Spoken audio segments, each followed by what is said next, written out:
for three reasons. One, to restore the soul of America, the decency and honor of this country.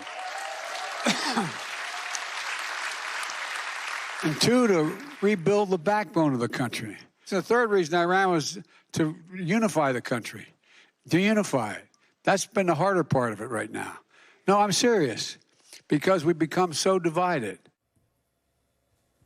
Joe Biden is witnessing some of that division within his own party. With just over 4 months to go until the midterms, some Democrats are demanding more from him. They want to see him get angrier over gun violence and disappearing abortion rights.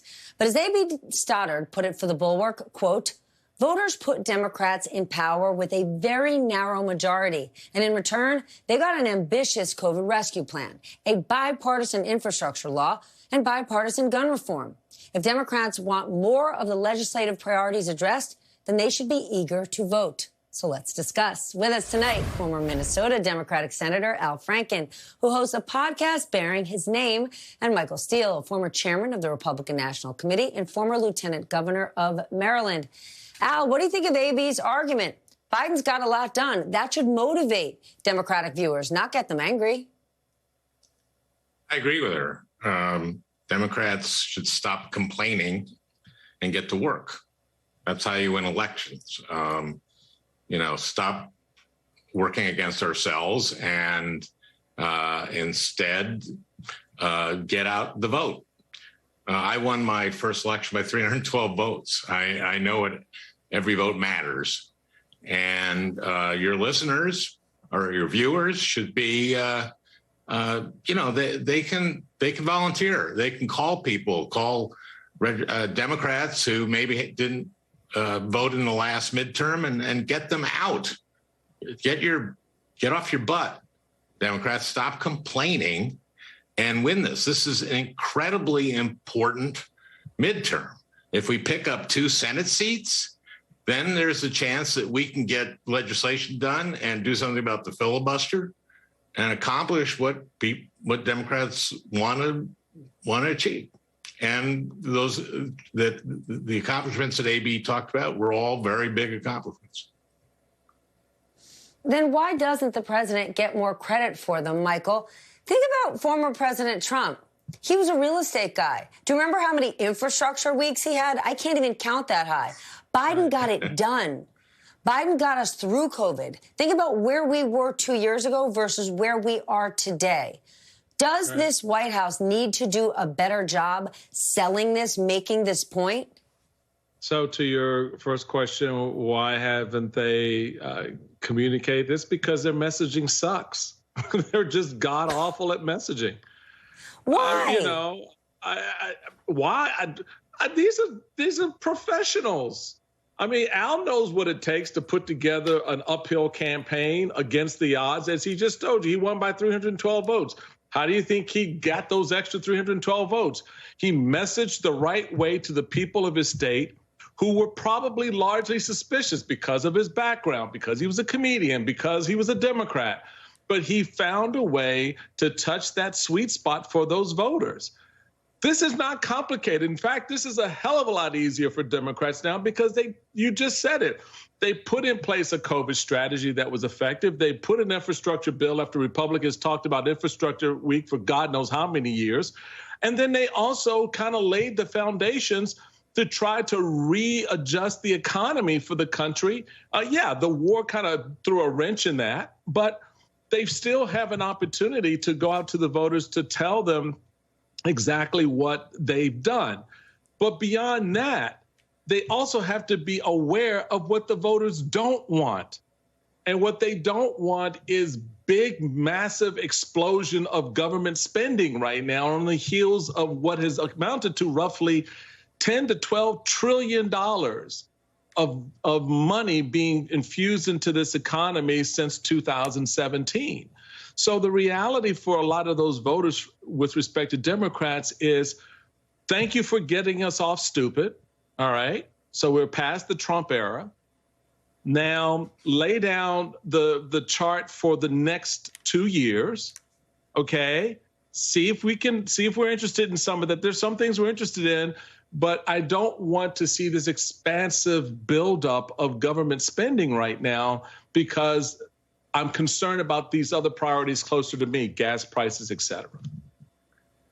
Al, if Michael's right, and as he eloquently put it, their messaging sucks, how do you change that? The event that the president did today, going out there, selling his successes, is that the kind of thing that breaks through? Of course, you have to talk about your conference, but also elections are contrasts, are who you're running against. What have Republicans stood for in the last 5 years? And their leader, Donald Trump. And we're seeing, if people are watching the January 6th hearings, they're paying attention. We've seen some movement in the polls because of that. Right now, the generic polling is even. We've got 3 to 4 months until the midterms, and that's the time to make that contrast. And you know, if we get the 2 more senators, and even with maybe 1, we can get bills that most Americans think that higher income people should pay more taxes. Republicans believe that, right, Michael? Right? Yeah, well, we talk about that. Well, maybe not establishment Republicans like you, but I'll bet you Trump supporters want to see that. I'm sure they're crazy enough to follow that line, but we put a lot of money. We'll talk about that at a different time, maybe. Well, yeah, we can, but I'm just saying we put a lot of money into the economy already. I think the country's less worried about tax policy right now, to be honest. I think they're more concerned about gas prices and inflation, and raising taxes doesn't help either of those. So, I think let me say one thing. I'm sorry, Sure. Michael, and go ahead. I want to say one thing about inflation. What's the inflation rate in Hungary? And I know you don't know what because it is here. Okay, hold on now. No, it's higher than here. Wait. You listen, Al, you're absolutely right. And right here on this show, many, many nights, we go through inflation around the globe, in Hungary, in Brazil, what it is. But the problem is when your neighbor goes to the grocery store, they're not thinking about what eggs cost in Hungary, just like they're not thinking about it at the gas pump. So you have the facts on your side, but people vote based on how they feel. And so you've got to address that. I totally understand that. And for such a touchy-feely party, you'd think you'd get that. I don't understand. I get that the price you pay at the pump is very, very, very important. What you need to fill up your tank is an extremely important economic thing. But you talked about Ukraine. The president's leadership on that was tremendous, putting that coalition together. And we have to sell the importance of that. And I realize that these are maybe complex issues, the relationship of inflation and the price of gas to Ukraine. But what else would we do? What else could we have done? Let me give you the complexities real quick, Kyle, going into the fall. Republican messaging are 2 points. 1, the Democrats have ruined the economy. That's why you're paying higher prices at the gas tank. And that's why inflation that point is not true. And doesn't matter. And number two messaging from Republicans is that Democrats want to groom our kids. That touches also on not everything.